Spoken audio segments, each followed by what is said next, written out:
Hello Suman TV, నా పేరు చెరియాల భాస్కర్ గౌడ్. మన కంపెనీ నేమ్ వచ్చి MS and SS crafts industry. మనం ఇక్కడ నల్లగండలో టీ స్టాల్ క్యాబిన్ ఇచ్చాము. దాని సైజ్ వచ్చి 8x12.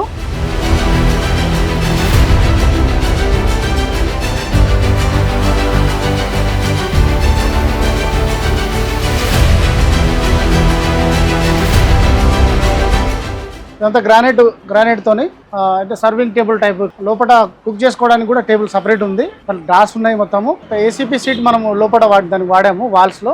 ఒక చిన్న ఏరియాలో మంచి నీట్ అండ్ డీసెంట్ లుక్ తో ఒక కాఫీ స్టాల్ ఓపెన్ చేద్దాం అనుకున్నాము. వీళ్ళని గూగుల్ చేసి కలిసాం ఫస్ట్. అంటే మాకు చాలా టైం లేకుండే, విత్ ఇన్ 1 week లో మాకు ప్రోడక్ట్ డెలివరీ అవసరం ఉండే. మేము వీళ్ళని కాంటాక్ట్ అయ్యి మా రిక్వైర్మెంట్స్ చెప్పాము. విత్ ఇన్ టైమ్ లో చాలా మంచి ప్రోడక్ట్ ఇచ్చారు వీళ్ళు. మీరు జ్యూస్ స్టాల్ పెట్టాలనుకున్నా, కాఫీ షాప్ పెట్టాలనుకున్నా, టీ స్టాల్ పెట్టాలనుకున్నా, ఏదైనా కర్రీ పాయింట్ పెట్టాలనుకున్నా మన భాస్కర్ గారు కనివ్వండి, చాలా మంచి డీల్ ఇస్తారు. Thank you sir.